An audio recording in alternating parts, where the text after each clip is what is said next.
I've had many leading experts on this show, including Matthew Walker, and they've all said the same thing about sleep. They've said it's the biggest positive investment you can make in your own performance. You can have the best strategy in the world, but if you're consistently tired, poor decision-making will follow and eventually cause other things to fail in your life. So if you're looking to optimize your recovery, you should start looking at what you're sleeping on. Our sponsor, Helix, makes high-quality mattresses tailored to your body. It doesn't matter if you run hot, sleep on your side, or need something firm. Helix has a mattress for you. And I asked them recently to send one to a member of my team, and Juan received it. And we travel a lot, so when he's home, quality sleep really matters. And he told me he's getting the best sleep of his life.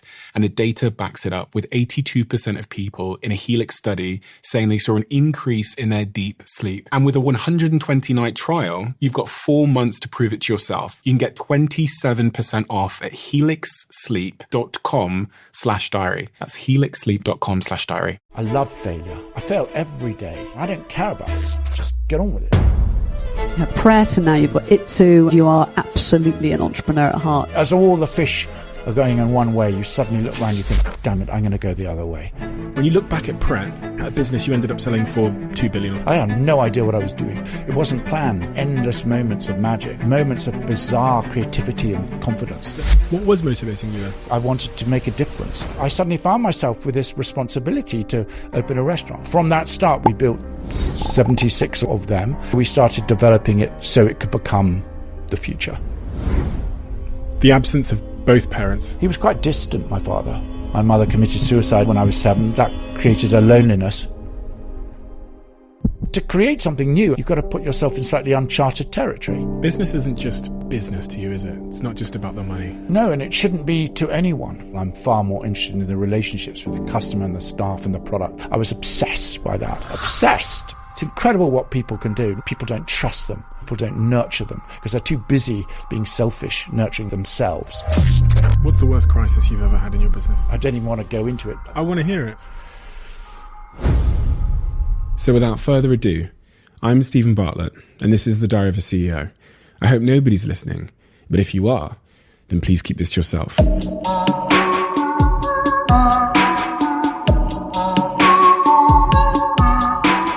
Julian. Yeah. I was exposed to a number of hardships as a child. You said that. What did you mean? I love the way you start off with a real killer. I can't remember who I said that to. And I was well, listen, I'm not alone, by the way. A great many people watching this or listening to this were exposed to hardships far greater than mine. But the death of my mother when I was 7, my mother committed suicide on Boxing Day. So I was left, and my parents were divorced. So we lived, the three of us, my brother, sister, and I lived with our mum. But that was a difficult thing. That was that created a loneliness. Did you realise that at the time? Did you realise the impact that incident had on you growing up? Probably not. No, I think you don't, when you're lonely, you don't really, aged 8 or 9 or 12, you don't really know you're lonely. You don't feel whole, I suppose. You don't feel completely whole. Other people seem to be jollier than I was at that age. That's for sure. As an adult, did you ever look back and try and understand the significance of that particular event and how it might have shaped you? I think the event, I don't know if it's shaped me, but it's definitely added a complexity to my character, which has helped shape my relationship with people, my relationship with work, my relationship with everything. Yeah, there's no doubt. It would be silly to pretend that it didn't.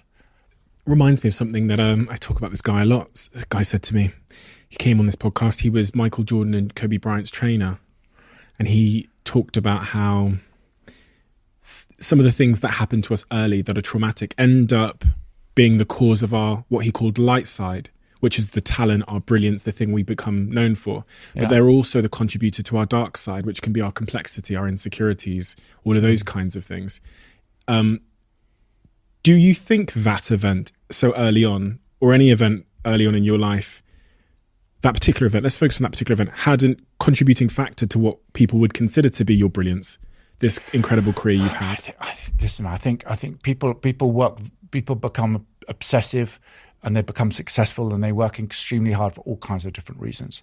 They want to become relevant. They want maybe to be cared for or seek admiration they didn't get, or they have parents who didn't acknowledge them. I don't know.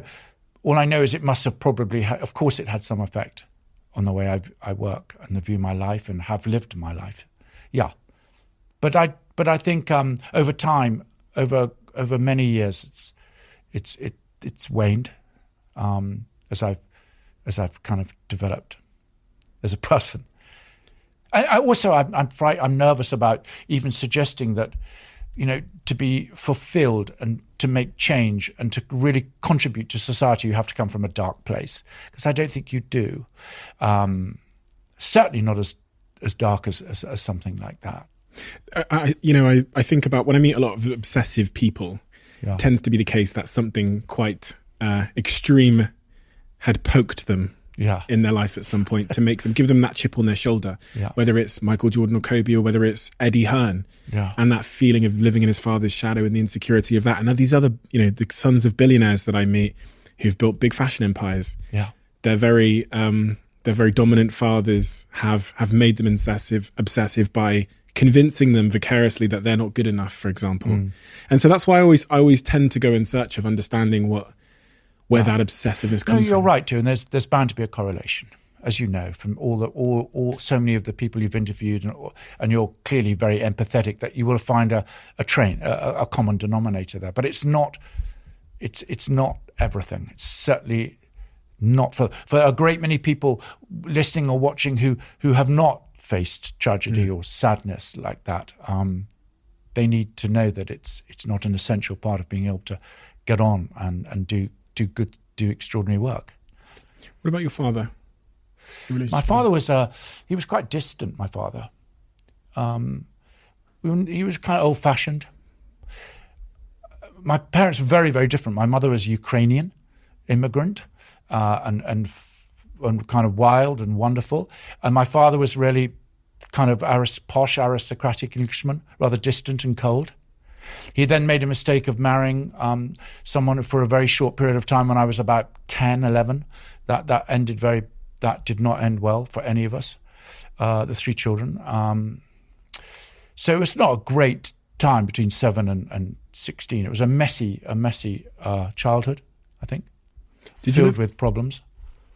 Did you ever go in search of answers as to why your mother made that decision? No, I didn't. I didn't, because not that many people knew my mother. Actually, we lived alone with her. She was just had serious mental issues. That she was just ill and sad and it's awful, terrible. It's common. I mean, listen, it's common. This happens all the time. This happens too much.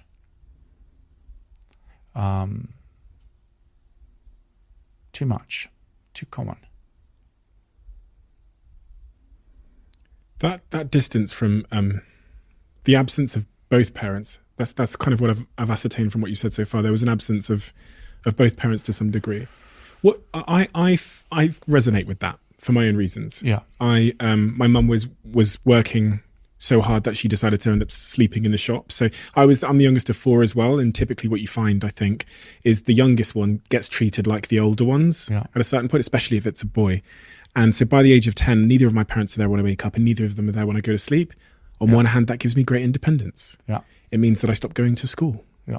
Because no one's going to punish me if I don't. Yeah. And that is maybe, in my case, what led me to becoming, in my view, an entrepreneur.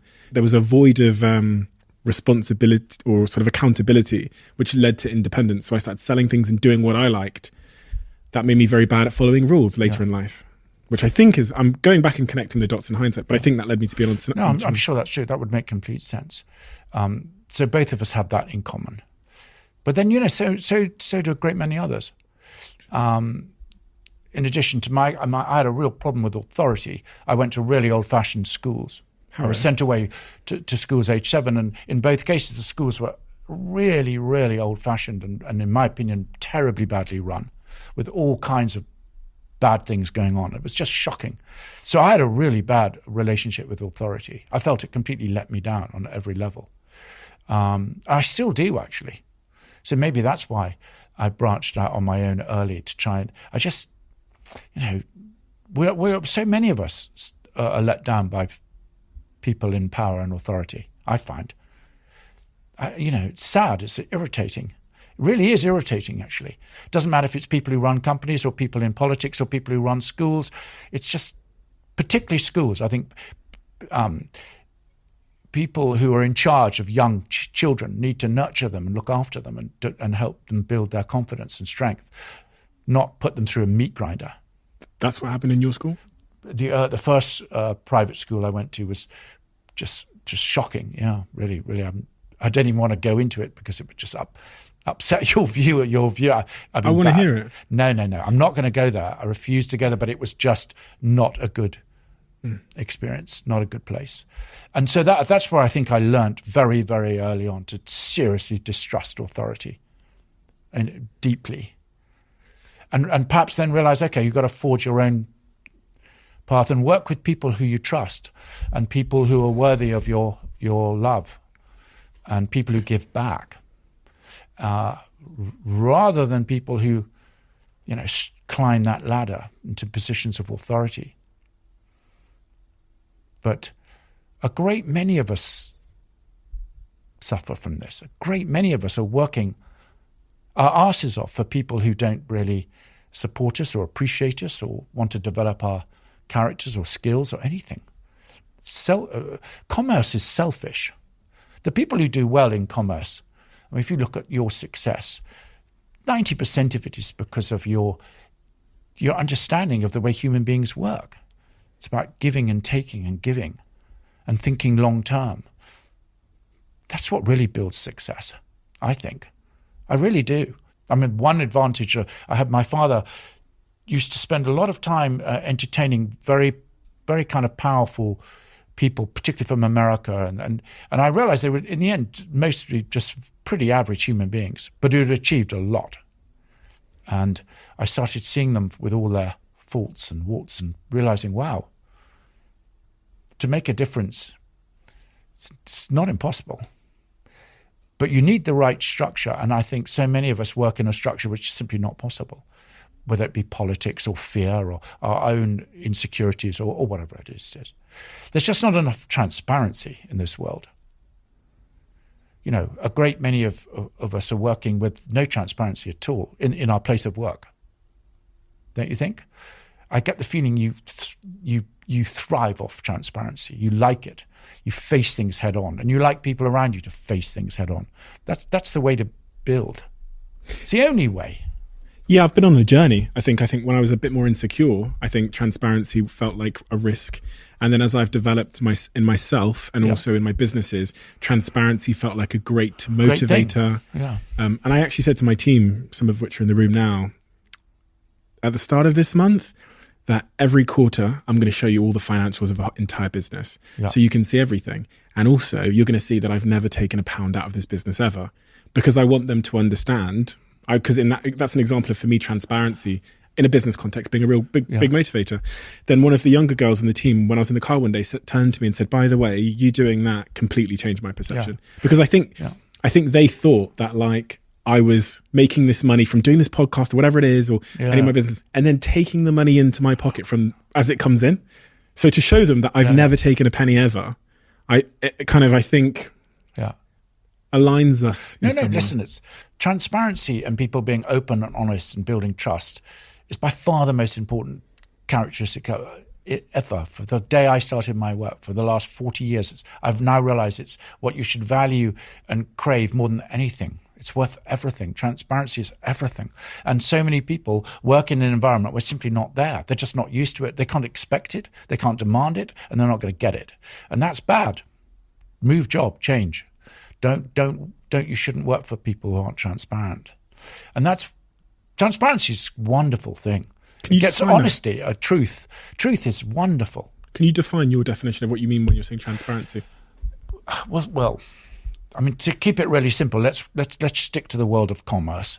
And the world of commerce is, and probably politics, but I don't know. I have no understanding of politics and I have no inkling ever to be a politician. But in the world of commerce, there's not nearly as much transparency as there should be. So sharing information, sharing truth, saying what you feel, being honest with your colleagues, your teammates, as well as the people who work with you and for you.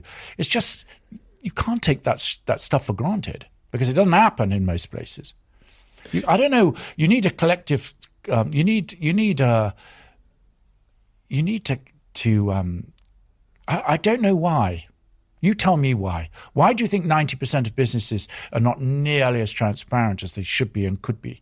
We know what they are. It's all about people protecting their own fears. It's about their own insecurities, about protecting their own pay, their bonuses. There are 1,000 reasons why there's not the transparency we deserve as human beings.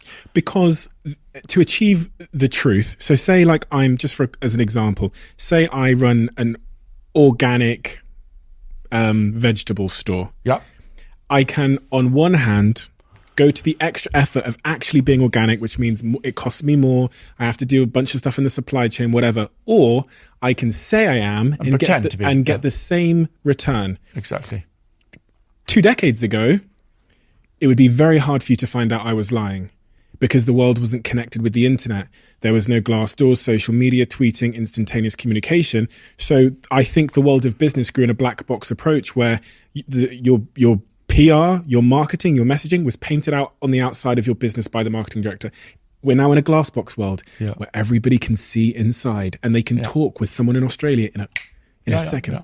So I think that there's been this, I think transparent businesses in the last 10 years in the connected world have really won for that reason. Okay, there's no doubt.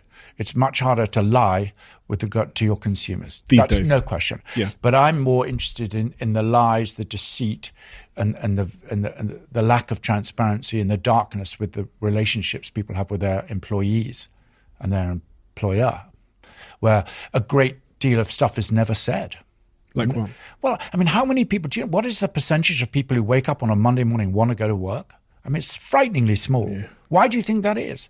I mean, if 80% of the people who you work with, you found out they didn't want to come to work, wouldn't you find that devastating? Wouldn't you look in the mirror and say, what on earth am I doing wrong? I think if that was the case, I also wouldn't want to come to that place. Well, of course you wouldn't. But the thing is, now you've got to ask yourself, well, why does that apply to 70% of all working people? And what are they meant to do? How do we, sitting here around this round table, how can we help them? How can we help nurture a thing where people have got the courage to be transparent and say what they feel? What do you think the answer is? I don't know. But we're living in a times where it's beginning to happen. I mean, listen, just look at the Me Too movement. Who would have thought a few years ago that could have generated the speed and power it did? It's an incredibly good thing. I mean, that went from I dare not say anything to the whole world saying everything in just 1 year, 2 years. It's fantastic. There's a small example of absolutely zero transparency. It's sick. Power corrupts. This awful thing to say, but we know this is true. We know it's true. As you're a boss, you have a position of huge responsibility. I know. We all know that. What about affection? Affection. One of the things Love. One of the things that was definitely absent from my childhood was affection. Yeah. I didn't even call my parents mum and dad. I still don't to this day. Their absence, I think, was one part of that, but also just I didn't have affection. So growing up, the thought of calling someone a friend, a best friend, still to this day makes me cringe. It's just a little bit. Yeah. In your case, God, are you an affectionate person? I've never been asked that question. I have absolutely no idea how to answer it. Because do I compare myself to other people? I have no idea. You don't know if you're affectionate or not? I think I'm affectionate. In your own way. But I also know for years I struggled with my, like so many, with self-esteem and, and I'm sure I felt completely unlovable for decades probably, I'm sure. But then, I've had in my opinion, I've been blessed with amazing relationships with friends and family. I mean, just completely blessed. And I'm not a baby, so I'm 62 years old, and so this, I've 2 of my children work with me. I mean, what more could you possibly dream of than that? So I must have some relationship with the concept of affection. Where it came from and how I grew it, I'm not entirely sure, because I certainly didn't get it from my mother and father. I must have got it from close friends and maybe just looking and learning that there's no point trying to go through life without it. What you give, you get back, Pret a Manger started, as it became a kind of incredible family. I mean, the warmth and love and care which went into the building of relationships in that company was breathtaking. It was like a family. It started with 1 store and ended up with hundreds, but there was a time when it was truly extraordinary extended family. And that's, I think, where I grew to understand the power of deep affection and love and trust. Yeah, it definitely came, for me, much later than for most people, yeah. You said you think there was probably decades where you didn't love yourself. Yeah, well, I mean, decades as in my teens and then in my 20s. I don't know how good you are at reflecting and self-discovery. I'm kind of a 5 out of 10 probably. I pushed myself, therapy and even doing this, a thing called the Hoffman. Have you heard about the Hoffman? He's coming here. Yeah, I did the Hoffman. He's kind of great. He's what a genius that guy was. But so I try. What was your question? Or how long? The decades of self-loathing? I don't know. No, not how long. Just what were the symptoms of that? So you've just probably just that ongoing feeling of being completely unworthy. That's what you get when you don't have parents so much or loving. You're not nurtured, So you feel lonely. You grew up with that. That feeling of unworthiness. And I always believe, I actually wrote it, I think, in my book or my notepad or something, that the things that made us feel invalid when we're younger end up being the things we seek validation from when we're older. Yeah, that's complete common sense and true. But did you feel unloved? Or? It was, I knew my parents loved me, that we just didn't I just didn't learn what affection was. So think about it, I don't even call them dad and mum today. I didn't learn what it was. I also, because their relationship was incredibly loud, and so I've said this a million times before, it's in my book. My mum would scream at my dad for 7 hours a day. My mum is African. She can really hit some notes. And my dad would sit there. He's a guy from Coventry, he was a middle-aged white man, and he would just be totally silent. And that was my model of relationships. If you're with a woman, you are in prison. So I didn't get into a relationship till I was 27. Yeah. So I learned all of those models, and then I would chase women when I was young. I would chase women when I was 14. I would chase women when I was 21. The minute they turned to me and said yes, I would dissuade them. Yeah. I'd immediately talk them out of it. But why? Do you think that's because once you had them, you felt that you didn't deserve their affection, or was it just the competition of getting them to prove that you were worthy of them? Because what was it? I would pursue them because of the reasons why we pursue anyone, because they're beautiful and I have those hormones and that desire, and I have that. Okay. The minute we got to commitment, we're going to be boyfriend and girlfriend. So you were frightened of the commitment? I would immediately felt like my dad, trapped in a cage. Okay. So I would dissuade them from it. So it was literally, it took me till I was 25 to figure out what was going on, why I was running away from women that I was chasing. The minute we got to commitment, boyfriend and girlfriend, it made my skin crawl, and it made me feel like I was trapped. Yeah. So I dissuade them. So in your case, that could have just been because of what you had witnessed. 100%. So over years, you just witnessed this dysfunctional relationship where, in a way, your father was trapped. So so mine was different to that because I never saw my parents together, ever. I barely ever saw them in a room together. That's not quite true. My father used to come down occasionally on Sunday, but I never saw them arguing. So my take on what love was and should be was it must have been my own invention. I don't know. But I've come to, it's a fascinating subject, don't you think? When you study people who are in supportive, wonderful relationships, I find it enthralling. Fascinating. Fascinating. It's the most fascinating thing to study. How people adapt their life to be completely in love with someone, and live their life just showing warmth and kindness and forgiveness and love. It's very enriching if you can do it. It's definitely something to, it's a goal. It's a great goal. I mean, it's a goal. There are other goals, but that's got to be the greatest, I guess. I think we admire in others the things we don't have in ourselves, right? So people would look at you and go, how the hell, the greatest goal is to build Pret. And I would look at someone else and say what you've just said. I'd say the greatest goal is to, how the fuck did you stay together for 50 years when I'm struggling to stay together for 2 or 1? Yeah. Yeah, I guess that's what makes life fascinating, in the sense that some people can achieve the goals that you and I think are really very, very difficult, but it doesn't stop us struggling to get there. What was the consequence then of you growing up, being in your early 20s and not feeling like you were, quote unquote, sort of enough? Was that, what did you see? Well, on the dark side, I guess it made me focus more and made me more determined. I guess more determined. Just where most people packed off and went home, I'd be prepared to stick it out.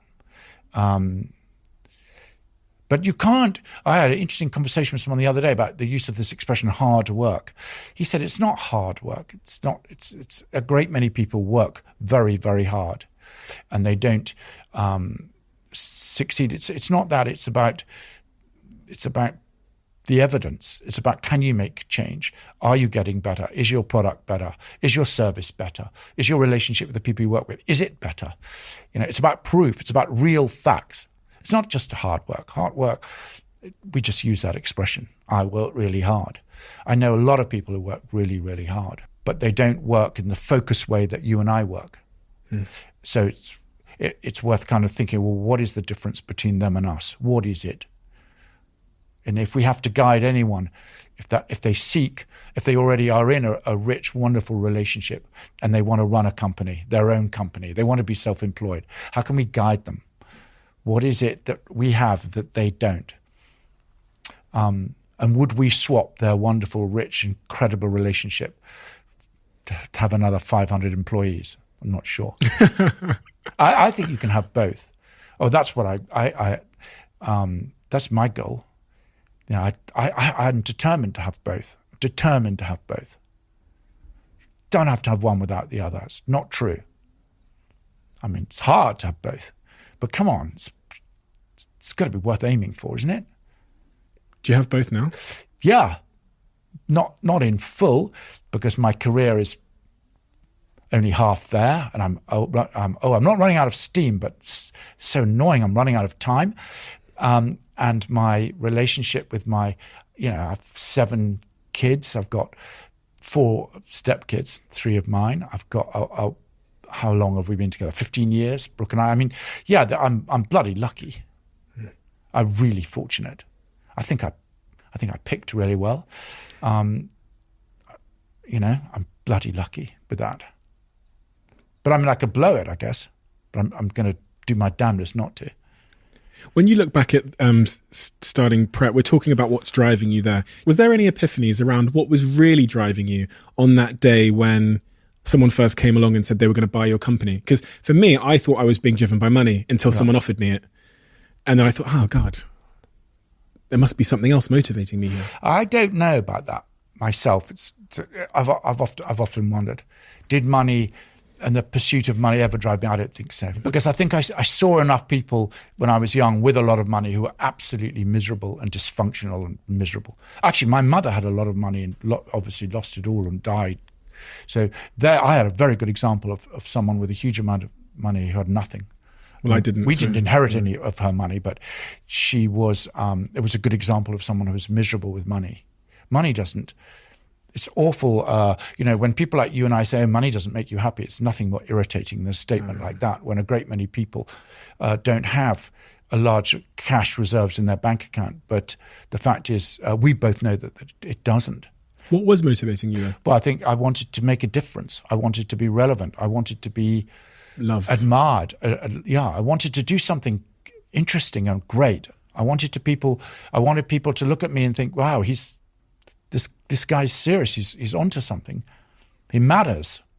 Then I wanted to create these important relationships with people I worked with. I wanted to see people flourish around me. That really mattered to me.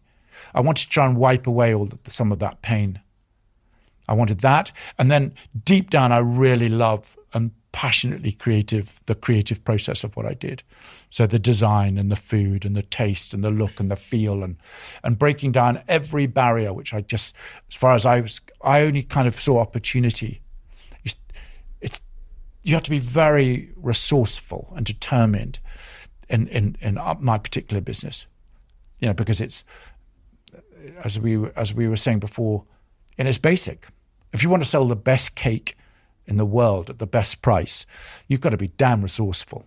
You've got to work with geniuses. You've got to have the best equipment, the best everything. And that doesn't happen overnight. You don't get that by picking up the phone and ordering something. You have to create it. And you have to be unbelievably resourceful. But that with regard to the food, the design, and my belief in what food should be and could be for people, knows no bounds, no end. I'll stop at nothing. Love it. Those dinner parties your father threw. Oh, yeah. Did they have any lasting impression or lasting impact? Well, no, most of the time I was in the kitchen, actually. Oh, so I'd meet these many remarkable people. But my love of food started because I used to spend all the time in the kitchen. And there was a guy who used to come and cook. He was really talented, Tony. And I'd spend the night with him, watching him work from the age of about 14, 13. It was fascinating. And that's really where my love of food started, with him, watching him work. So it was a combination of becoming obsessed with what food could be and should be, and at the same time not being frightened of all these rather dysfunctional but immensely successful people who I met through my father. I didn't really get to know them very well, but a few. At the time, it's hard to determine, when you're building a business and it's going well, it's hard to determine at the time what's actually making it brilliant and the specialness, as you've called it before. In hindsight, I think it's much easier to look back and go, that's why we were special and different. That's why we won. When you look back at Pret, a business you ended up selling for 2 billion or something crazy, a huge number. Yeah. Okay, it doesn't matter. It's a huge number. What was the specialness? What did you unintentionally or intentionally do right? What was the... Well, so much of it wasn't planned. It happened. Endless moments of magic, endless moments of moments of bizarre creativity and confidence. Exactly the same with your business. It's so difficult. You didn't write it all down and plan it. It happened with moments of confidence, endless moments, of swimming upstream. As all the fish are going in one way, you suddenly look around, you think, damn it, I'm going to go the other way. I'm not going to swim in this direction. This can't be right. And that takes guts. It takes bravery. It takes relationships with people. It takes hiring talent. You have to have the guts to hire talent. People's often much better than you. You've got to be prepared to listen, and listen until it hurts. You've got to be prepared to fail over and over and over again. I love failure. I love it because it's just a damn journey. I really love it. I fail every day and I don't care about it. I just get on with it. It's wonderful. But with Pret, food is a magical thing to be able to do. It's like music or film. I mean, it's because when we know it's good, it's wonderful. It's wonderful. And in those days, in 1986, when we started, it was in the doldrums. It was all so boring and awful.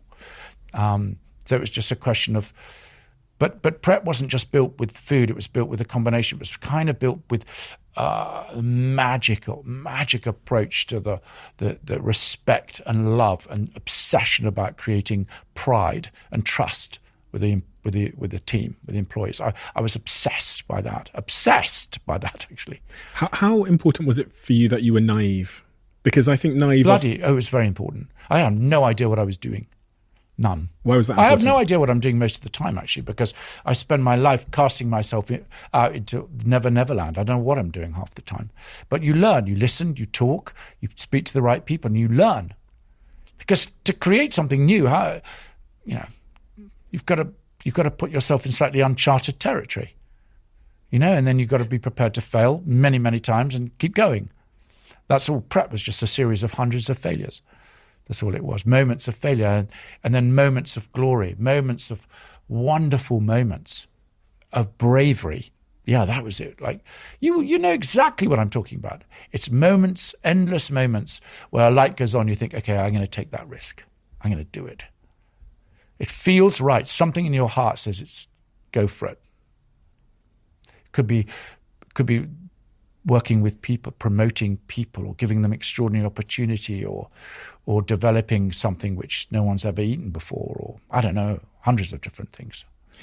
Or when systems don't work and you're not getting the behaviors or the warmth or the trust you crave, then you have to think outside the box. You've got to think again. There was one store after about the 10th Pret, I think, I couldn't understand why the atmosphere in this store was so bad. Fleet Street. Oh, it was Fleet Street, yeah. Bloody hell. And it was the first time I had paid a recruitment company for a top manager, suit and tie, the whole thing.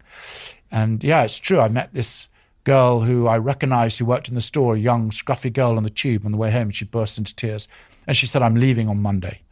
Because her manager was a dick. And I didn't need her to explain what dick meant. I knew exactly what she meant. My God, I'd been at school. All the teachers were dicks. I knew exactly what she meant. And I hated the idea of this determined, brave, trustworthy, wonderful, loving, fabulous young lady being bullied by Dick. So we fired the Dick and we promoted her to manager. And I never looked back. I think I learned more from that young lady than anyone I've ever learned in my life, actually. The hope and the joy. Did you see yourself in her? Oh, my God. I've never thought about that. Oh, my God. Maybe. But no one ever gave me that opportunity. I had to fight for it. I didn't give her that opportunity. She earned it, actually. She earned it just by being herself. She was a great manager too, actually. I don't know how I knew. I didn't know she was going to be a great manager. But there was something about her. There was something about her. And by the way, there's something about a great, great many people I meet. They all have so much going for them. They just don't believe it. They're just not working in an environment where they're giving the opportunity they deserve. People don't trust them. People don't nurture them because they're too busy being selfish, nurturing them themselves. Sounds like you're talking about your school teachers. Oh, well, they were idiots. They were just complete idiots. And they're just downright, they shouldn't have been paid. But there are a lot of authorities like that. I mean, a lot. And that store's sales doubled or something? Oh my God, yeah, double, tripled, yeah, of course. Why? Because there was trust, there was care, there was pride, there was love and forgiveness, there was goals, there was everything wonderful in life, right there, right there. Business isn't just business to you, is it? It's not just about the money. No, and it shouldn't be to anyone. But it is because we work short-term goals. So many of us are controlled, we're bossed around. We have to, we're people's emotions are incredibly inconvenient in commerce, aren't they? Let's face it. And some people like you and other people have found ways of being, found ways of bypassing all that shit. And you let people be themselves. You actually encourage people to be themselves, to speak up, to be transparent. That's what you need. That shop was completely transparent. It was beautiful. And that's what builds great companies or great teams or great sports teams, doesn't matter what it is, or makes great movies. Doesn't matter, or anything. People need that feeling of sense of purpose and trust and openness, I think. It's funny, you talk much more in terms of culture than you do in terms of tactics and tricks and discounting and these kinds of things. It seems to start more with culture with you. Yeah, I think it's if you're trying to break down barriers and do things new, which I'm now spent the last 20 years really taking on almost an extraordinary, wonderful challenge, which we will win. We will get there. With Itsu? Yeah, it's affordable, nutritious food. And Itsu's reinventing itself over and over and over again. I mean, it's 20 years old, and it's had 3 reinventions. The latest ones are beginning to really pay. I mean, they're really wonderful, because the world, the Europe, the cities in which we live desperately need affordable, nutritious food. We are 40%, I think, plant-based. Our entire menu is under 500 calories. Most of it's under 400. You know, this is what people need. We can't go on in the developed world being 50% obese or something, whatever it is now. It's shocking. But we can't blame anyone for this. There's no point blaming. There's no point even blaming us. There's no one to blame. But it's about my responsibility, I think, is with my team to carry on pioneering the systems and the systems to make it possible to sell really nutritious, good food for £7. It's possible. You talked about hiring and the importance of people and the right people there. One of the things that I read that you'd done very early on with Pret was to allow the current employees to sign off on an incoming team member. So when someone comes for an interview, the people that decide if that person's going to get a job are the current team members. Yeah, so the office used to pay for we'd interview people. We'd go through the list of the shops the Pret a Mangers which needed people coming up, and we'd send them there, and they would spend the whole day there, paid. And at 4:00, no one would know. They wouldn't know this, but at 4:00, all the staff would vote on a napkin, yes or no. So they'd go around the whole team. We'd find ways of getting as many people to spend 25 minutes with them as possible. And then at 4:00, they'd vote. And then we'd ring the person up. You got in or you didn't. And why was that useful? Because I wish I'd been able to do that at school. Because I realized after about 7 or 8 Prets that it was dysfunctional, that you only needed a slightly not particularly reliable or trustworthy manager. And what would they do? They'd hire the people they wanted. The whole system would just be abused. And there were a couple of examples where that was happening, and it just made me sick, because it was so bad for the team. It was bad for the culture. It was bad for the manager, and it was really bad for the customers. So I just created this simple system, which was so beautiful. It was beautiful because young people were voting on other people's lives within a few weeks of starting. That was great. Empowering them, trusting them. That was great. Good for them, huh? Really good for them. Small details. You know, when I read through your story of both your businesses, all your businesses, I noticed that there's a real eye for detail. You know, if I think about Itsu and the orchards you have there, you have real orchards in the Itsus, right? Could very well fake them like I do. I mean, I'm pretty sure there's some fake orchards in here. There's definitely some fake orchards upstairs. Yeah. You went for the real ones. In Pret, one of the things that's ultimately defined the brand, caught culture at the right time, is the fact that the food is all completely fresh. So none of it has a sell by date. It doesn't stay there till tomorrow, ever. These small sort of concerns with detail, how defining have they been for you in hindsight? Because sometimes people are told not to sweat the small stuff. Yeah. Okay, so quite a lot of this stuff is, to me at the time, was just kind of obvious. In other words, if you expect your customers to be loyal to you, you've got to treat them with respect. You've got to sell them something worthy of their hard-earned money. But people care about the bottom line. That costs you more money. Oh no, that's ridiculous. I'm not a very good accountant. I'm not interested in the numbers at all. I'm far more interested in the relationships with the customer and the staff and the product. The numbers are just look after themselves. They really, really, really do. And anyway, I've always been lucky to have wonderful, brilliant people around me who are much better than I at numbers. Same. I hate numbers. They're so boring. I shouldn't say that, because without the numbers, you can't grow. So I feel very strongly that we have to have numbers which enable us to grow, because if we can grow, we can feed more people, and then we can give opportunities. Someone's told you that after the fact. I can tell that wasn't your default position. No, it was a bit, exactly. But I find the numbers awfully boring compared to the product and the relationships with the people. They're just like a school report in a way, aren't they? If you want to give away and refuse to keep all your sandwiches to the next day, and what's more, drive them in a van to the homeless people who need them, clearly they've got to be delicious, got to taste good enough so that people will pay 50p more or 30p more. And that's just basic common sense, isn't it? I think the whole numbers thing's reasonable. It's just common sense. So you never even, at Pret, you didn't even throw the food away. You would drive it in a van. Yeah, we had to, even when we were making no profits, we had a van to take it to the homeless. Yeah, of course. Yeah, because you can't expect people to make this stuff, to make the food with pride and then throw it away. Yeah, we obsessed about not throwing it away. You can't throw it away. And then if you take the piss out of your customers, you'll lose them. Don't you find it extraordinary how often you get shocking service where you've spent a lot of money and no one gives a damn? I mean, I'm not going to name big companies, but I can think of some companies where I've spent £5,000 or £6,000 on something and they don't answer. I mean, it can be shocking and they still don't care.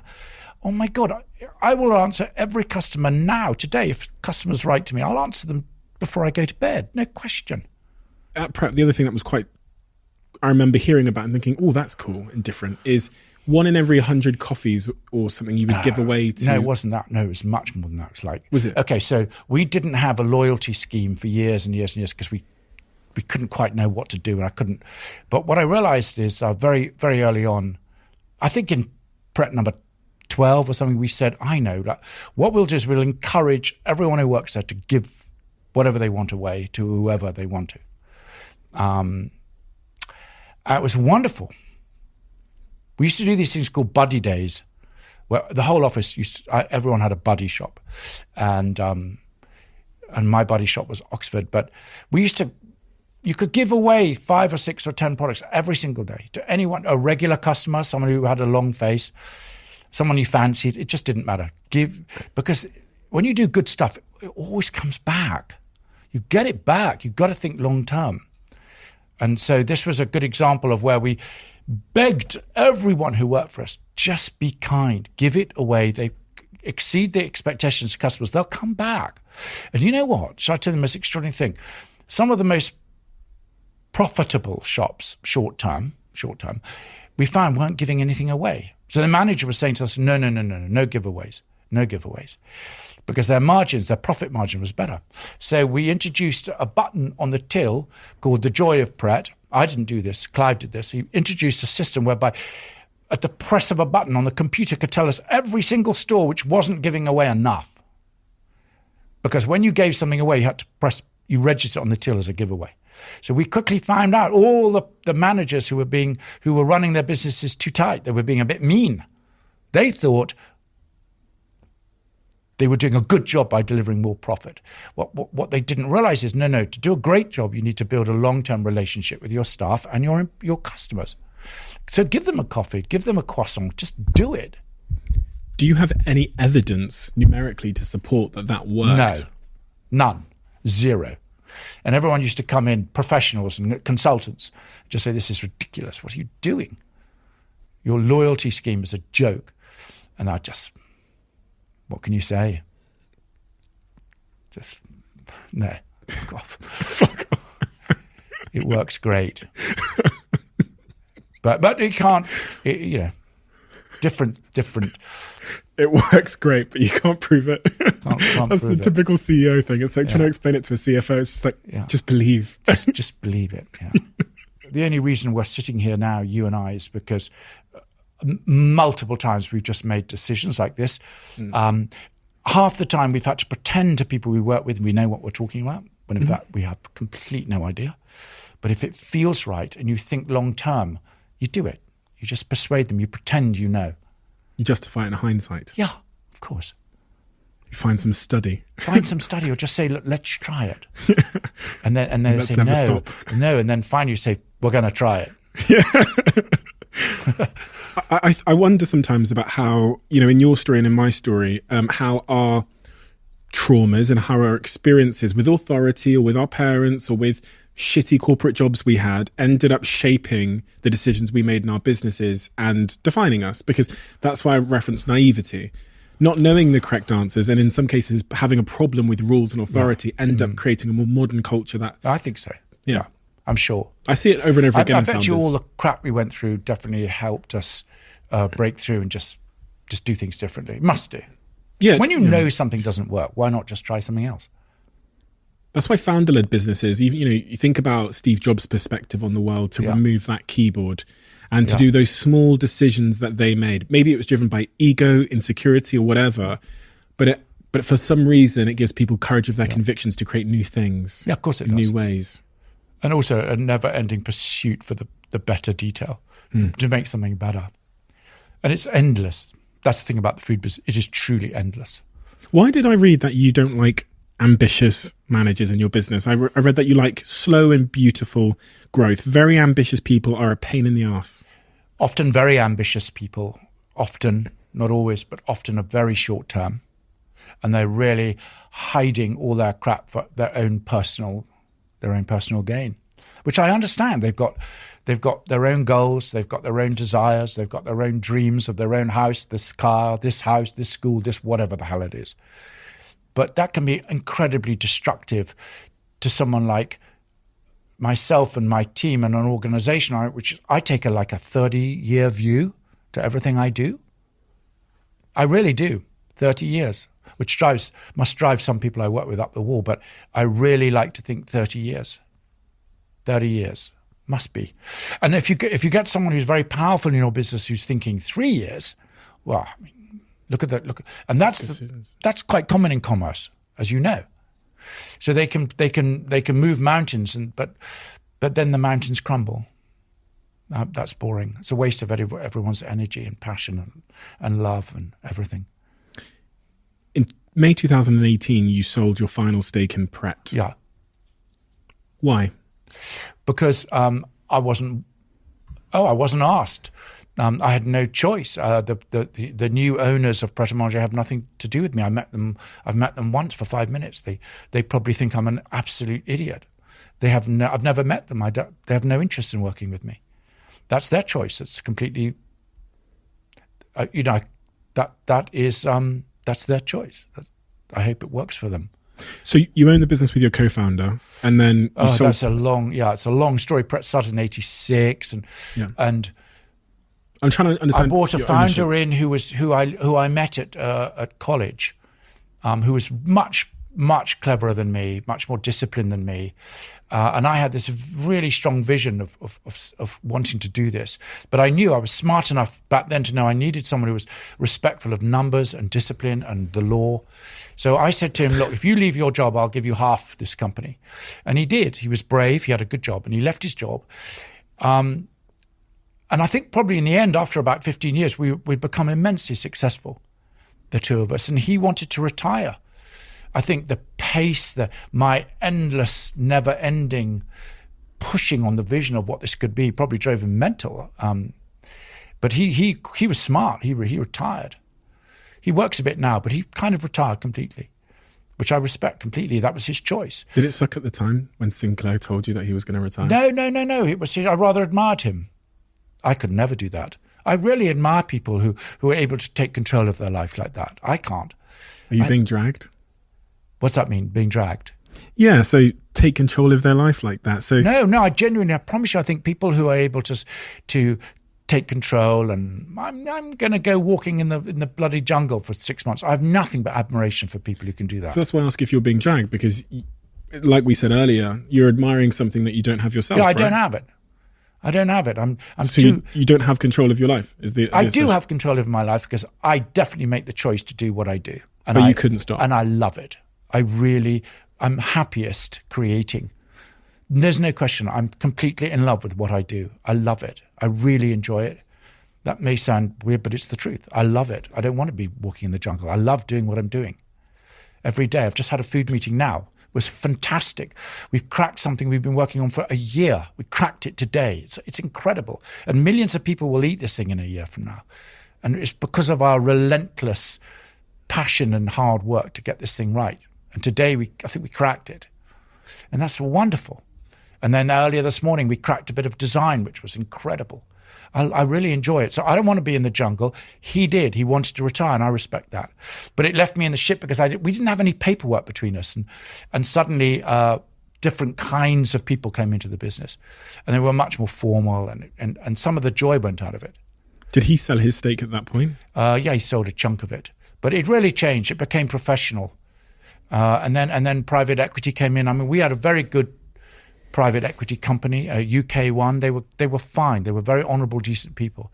But it was definitely the business became more about becoming a very successful business than developing a very beautiful relationship with the customer and staff. And it was acquired by McDonald's. No, that's not true. No, what happened is for a very short period of time, McDonald's owned 30% of it. Okay. Because I thought McDonald's, or no, I didn't. At the time, the CEO of the business persuaded me that McDonald's would teach us the disciplines we didn't have about global expansion. And in the end, I kind of caved in. And I thought it was a pretty weird idea, but I caved in. But it was pretty obvious after a few months it was a bad idea because they didn't really understand our business. But I'll tell you what, there was a very, very powerful distinction between a pursuit of real beauty of a product and a relationship with your customers and your staff to running a business and generating sales. It's driving at two different outcomes, right? It's two completely different. A really clever person can do both.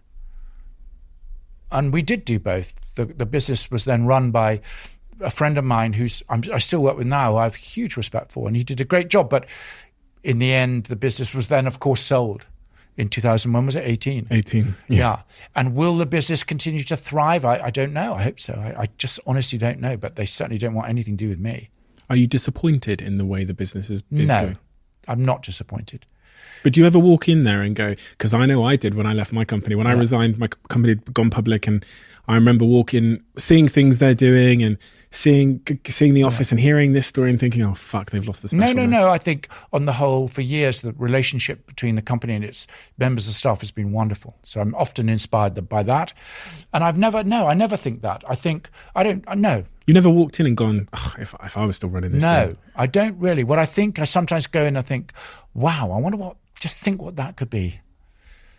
And then I think, God, how complicated that would be to get it there. And thank God I'm not doing both, because that's what I'm doing on a daily basis now with Itsu. Because Itsu will become, in 10 years from now, a really remarkable home for affordable, nutritious food. That's what it will be. There's no question that's what it is becoming. It's hard to see that right now because it sells too much raw fish.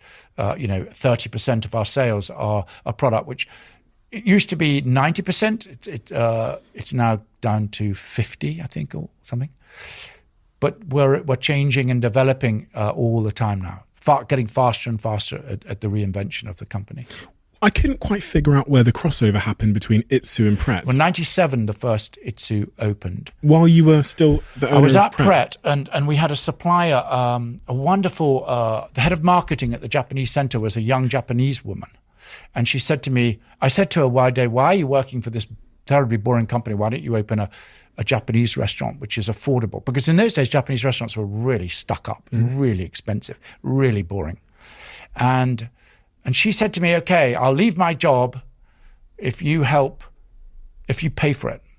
So I said, okay, I'll pay for it. You leave your job. I promise you 2 weeks later, she rang me up and said, I've left my job. Love that. And I said, what have you done? What have you? So I suddenly found myself with this responsibility to open a restaurant. So when we found a site and we opened the first Itsu, which was very different from what it is now, but it was a start. And from that start, we built 76 or something of them. And then about 5 years ago, we started developing it so it could become the future. But we had to open 76 and keep it private.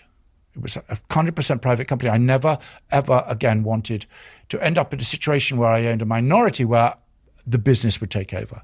In other words, you will do this, we will deliver these profits, and we don't care about your vision. So I was able to build it to such an extent with the team that we owned it, all of it. And now you have, 75 stores in total? Yeah. 74 in the UK? We're opening in lots of interesting places. Really fascinating. Just now, in the next 12 months, we're opening. I think we open Bromley next week. But it's changing so much. What's the worst crisis you've ever had in your business? Well, I wasn't there. I'd left Pret when the crisis happened, when the sesame incident of that poor girl who had food allergies. I wasn't there then. That must have been very difficult for everyone then. And the ups and downs, as you know, as you will have experienced Sesame. in your business, there are ups and downs every week, every month. So you often think this is funny enough. I think most of my job today is telling people not to worry. A lot of people I work with come to me and say, "Look, we're in terrible. No, it's not. It's going to be fine." This Sesame incident Yes. you're referring to is a young girl Yeah. who had an allergic reaction to a sesame seed A baguette. in a baguette. She had serious food allergies, and she had bought without her mother wasn't there, and she bought a baguette and ate it, which was covered in sesame seeds. I mean, it was tragic, really, really sad. And as a result of that, Natasha's law has changed, brought in far more food labeling in this country. It's called Natasha's Law. Yeah, after her. But it was very painful for her family and everyone at Pret. It was awful. But the crisis, they'll come thick and fast, and we'll be fine. We'll be fine. How can you be so sure? Because just stick to the truth. The truth is, the truth is good in the sense that of all the things which could go catastrophically wrong, we kind of know about them with regard to the dangers of being on our businesses. Health and safety, for instance. We have a 5-star record, the highest record in this country. Every single one is 5-star, always. No one else has achieved that before. And that is because the COO of our company has a fantastic relationship with their head of sales. It's awesome, unbelievable. In fact, our head of safety got up on stage last week, and the entire 220 people just completely clapped. I mean, it says a lot, because usually those people, So there's culturally that says something. So health and safety in our industry is really, really a fear. What else? All kinds of things. Did that incident with Natasha, 15-year-old drops dead on a plane, from what I read, did it change you in any way? Did it make you think differently about... Because for me, that's the inconceivable. It almost reminds me of Bob Iger. I read Disney. Bob Iger's book about a 4-year-old that was playing at Disney, and a crocodile comes out of the Disney pond and eats him. No. Yeah. No. And Bob Iger, about to go up on stage in Asia, gets a message from his senior leadership team saying a 4-year-old at Disney has just been eaten by a crocodile. And I mean, it had a pretty profound impact on him, to say the least. So, well, he was the chief exec at the time. I mean, I know that it was terribly hard for the senior team at Pret. Although they hadn't, I mean, everything they'd done was completely within the law. Not that who cares about that, but it was. I mean, it was, it was just a number of terrible things which took place. Should never have happened. A really remarkable thing happened in your life at a certain age when you found out you had a daughter out of the blue. Yeah. I had a feeling you were going to ask about that. That went public, didn't it? Yes. Okay, so that is absolutely true. And I work with Celeste now. She's on the board, and she sits next to me 2 days a week. And it's incredible. I had, at some point in my early life, a man walk in. He walked into my mum's shop, and he said that he was my uncle. Turns out he was. Yeah. I didn't know I had any uncles in this country. Turns out I did. But tell me about that day for you. How did it happen? How do you find out? What age are you when you find out you have a... Oh, it was about 15 years ago. And she was 26. So I was about 45. You were 45, she was 26. She was 19. Oh, 19. She had just started at Bristol University. And her mother called me, who I hadn't seen for ages. And obviously I had absolutely no idea that her daughter was my daughter. No, absolutely no. I'd never met her. I had no idea. And her mother asked to see me. So I said, yes. And we met in the King's Road. And she told me, I sat down. Weren't you suspicious when she asked to see you? No, I wasn't suspicious. I certainly wasn't suspicious of that. I thought maybe she needed help, or I don't know. But she was a kind of cool, intelligent, rather wonderful, eccentric, brilliant woman. So I remembered her very fondly. I hadn't seen her for ages, so I met her immediately, and she just told me there and then, I have a daughter, and she's your daughter. So I asked her, well, when did you tell her, and how's it gone down? And she said, I told her 2 weeks ago, and not well. So then we Then I tried to contact her. She was a bit standoffish. It was hard to get through to her for a few days. And then I drove up to Bristol University and we met. And I had nothing but an overwhelming desire a deep, overwhelming desire to get in there and try my hardest to build her muscle and her strength and her, what had happened to her was incredibly unjust. And I wanted, from the depth of my heart, to do everything I could to try and repair it. And I will do that and continue to do that to the day I die. She's fantastic, and she's really close to my children and my other two, and it could be much worse, but I feel this is not an easy thing to go through for her. Not an easy thing for anyone to go through. So she's strong. She's married. She has 2 kids and a third one on the way, and she's really rather remarkable. So the person she thought was her father wasn't. Correct. And why hadn't her mother told her who her father was? Because her mother, she wasn't. When this happened, they weren't close. The mother and the father, they really weren't close. If you understand what I'm saying, they really weren't that close. And the father figure was pretty distant through her life. And then when she got to the age of 18, I think probably more distant. And I think the mother realized that this couldn't go on forever. And the mother was very brave. She took this hugely brave decision. Do I tell her the truth or do I not?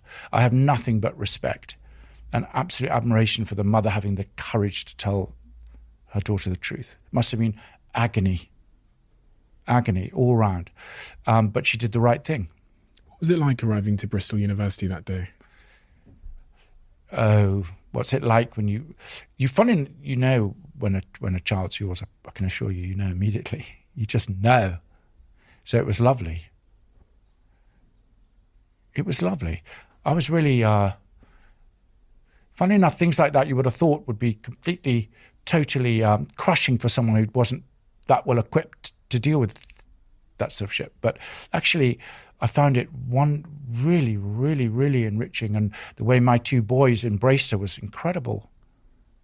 It was really an opportunity to really shine and do, and it was great. It's I have nothing but admiration for the way she's handled it. Anyway, let's change the subject because she went like this. But you work together now, which is awesome. Yeah, of course we do. She works in the marketing team. She leads marketing. No, she leads the brand, and she's on the board, and she's been extremely helpful from day one. She ran the marketing team for 4 years, actually. She was bloody good at it. But now she has 3 children, or about to. Sounds like a really nice movie to me. What are you scared of? What am I scared of? Oh my God, I'm scared of death. Really? I think. You did say you were scared. I'm quite a hypochondriac. I'm scared of that. That's about it. Maybe that's about it. Why does death scare you? No, I think just the whole thing with health and not paying enough attention to your health, and it's completely beyond one's control. I mean, totally. When that goes, when you're in trouble, you're in trouble, and that can happen tomorrow. So that doesn't really scare me. I don't ponder on it too much, but I think we're all hypos.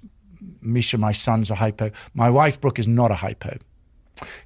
I spent my life saying I'm dying. And then trouble, I've cried wolf so many times. And then one of my stepdaughters is quite into medicine, so I refer my illnesses to her quite a lot. Are any of these illnesses real? So far we've had quite a lot of false. We're not going to go there. But the fact is, I'm not even fear death. No, I don't think I fear anything, actually. I really don't. There's no time to fear. It's all time to hope and believe and hope and it's incredible what people can do. Not me, but all the people around me. If I had a recipe here and it's the recipe of happiness, what are the ingredients on your recipe? Listen, I don't think about it. I really, really don't. I can think about that I'm not unhappy. I'm very, very privileged, and I'm very lucky to be not unhappy. I have all the material things. I have food, warmth, love. I have everything. So the idea of me pondering on how I could be happier is kind of ridiculous. For me, the concept of thinking about how I could be happier is kind of, I mean, really? Haven't I got enough? I've got everything. I'm so lucky. I'm not unhappy. Are you happy? Yeah, whatever. Yeah. I'm not unhappy. It's a different thing. There's unhappiness and there's happiness. Are you happy is a different. I remember the day I'm often happy. Listen, I get up on Monday and I can't wait to work to race to work with so many people I admire, love, and trust. And I leave home surrounded by people who I love, admire, and trust. Christ, what more could you possibly want than that? I don't know. But it didn't come by accident. So I'm not just saying luck fell in my lap. That's going to be confusing for anyone who's watching this. I got into this situation through doing a lot and working and acting on the evidence. In other words, when things don't work out, it's obvious, change it, work harder. If you know, same with your personal relationships. Well, this is all within our domain. We can all do this. What advice would you give to me in my? Your career's spanned longer than mine. I'm older. I'm much older than you. Yeah, a little bit. Well, I think you're on the right track. I mean, that is why you stand out as being you've had a huge amount of success at a very young age. So if I was you, I'd just stick to what's working, and your endless pursuit of transparency and truth. That is what's got you to where you are today. Actually, you don't underestimate. I don't know how often anyone in your life congratulates you or pats you on the back, but I think you must carry on as you are with showing great empathy and warmth. So even I've watched on Dragon's Den, it's interesting that I've noticed you never put anyone down. You somehow very human the way you deal with everything. So your ability to work within the world of truth is fabulous. So just don't lose it. Don't lose it, and don't forget. However much the money's all crap. We have a closing tradition on this podcast where the last guest asks a question to the next guest, and they never know who they're asking it to. So in a nice way, all the guests are talking to each other, and they write it in this book, and I don't get to read it. If I try and peek, Jack does. He like shoos me off with he like hits me with the book. Okay, I thought about this last night, so I can easily do that. Well, you don't know what the question is. Oh, God, you're going to ask me the question. Yes. Oh, Lord. But I've thought about my question. Okay, good. Okay, so oh, no, I wonder who this was. Oh, okay. Interesting. You really don't know what it is? On my mother's life, Okay. I do not look. And sometimes we have a problem because the handwriting can be an issue. But Jack always checks, and I'll say what else happens. Jack will tell me if it's a shit question. So if we had one guy who was like, what's your favourite meal deal? So Jack told me before I guess, for goodness sake. Yeah.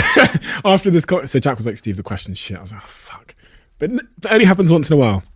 You can keep that in. Jack, mate, you bastard. Ruining my show. He's my friend, so it's all good. And he actually knows. He watched the next episode and was like, you didn't ask the question. I'm the fuck Are off. we allowed to know who asked the question? You're No. not allowed to know. Okay. One day you'll be able to find out, though, because we're going to release them all as Of course, cards. they're not. Yeah. So, but anyway, the question that's left for you. What is an inadequacy you admit to that you could work on starting tomorrow? Honestly. I mean, where do you begin with something like that? I mean, it's a perfectly good question, but the list is so long. So the only way you can answer a question like that is to choose the biggest inadequacy, and I wouldn't even know how to do that. I think what I need to do, and we all need to do, is embrace all our inadequacies and know what they are and accept them and thrive knowing they're there. That's what we need to do. Yeah, I'm not going to answer that question by saying, oh, I could kiss my wife goodnight, or that I do that anyway. Or I could go to the gym more. The hundreds of things. I'm a very inadequate person. What about in your relationships then? Because you referenced kissing your wife. Well, my relationships, there's so much I could do better with all my relationships. I honestly don't know where to start, but at least I'm aware of that. What are you aware of? I'm aware of the fact that to create the way I do, to work the way I do, comes at a cost. And the cost is? And the cost is I don't spend enough time nurturing, loving, and being supportive to the people I love most. That's just a fact. Do I regret it? No. Do I accept it? Yes. Do they? I pray. And when I'm gone, and if we continue to build something remarkable, they'll know that we're all part of this together. This was made possible by them and myself together with the team. Have you ever had that feedback from them? No, being as loving? No, they've never actually outrightly criticised me for it, but I'm aware of it. I mean, I'd have to be an idiot. You know, you don't have children. You're not married. You're in a relationship, right? Mm-hmm. So this is all stuff for you to face in the future. I get the feedback. That's why I asked the question. Do you? Yes, yeah. I did. I find out most about myself from my girlfriend turning to me and saying, she's been with her for 3 years or something like that. 3 years not enough. Saying something to me and me going, what are you talking about? What? And then walking away and going, fuck, she's right. No, my children, Misha, my son, my eldest son works in the business, and he is fanatical and brilliant and works really hard. Billy, my younger son, is a very talented artist, and Celeste is there too. So those three are all, they understand exactly what it's like to be completely committed and work really, really, really hard. My 4 stepchildren, equally. The youngest one's just got into an incredible university. My eldest one, Ines, they're all very committed. And my wife is just the same. I've never known a person with more energy, more determination, who's more supportive and generous and loving. So if I've let them all down, they've done a bloody good job of not telling me. When was the last time you cried? Oh, I cry in movies all the time. Brooke says I cry at all the wrong things. Like, I cry in movies, I cry in this and this, but I don't. She thinks it's weird.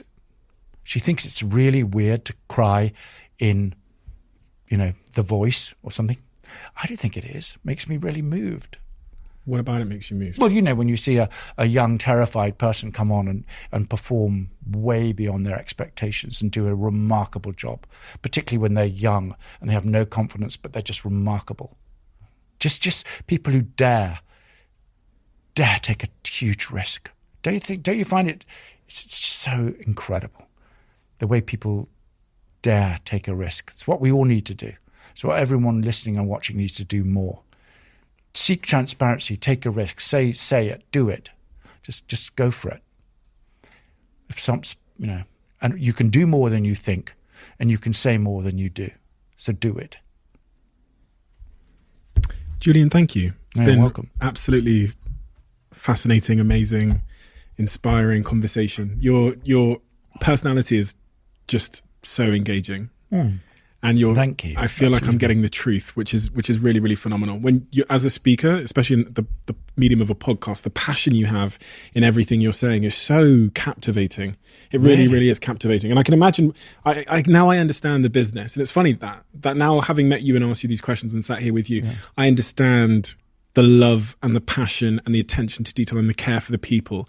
All of those things come through so much. And I also think I know where it comes from. Yeah. And the journey you've had that's led you to really prioritize treating people well, and creating things that are for the long term. So, Julian, thank you.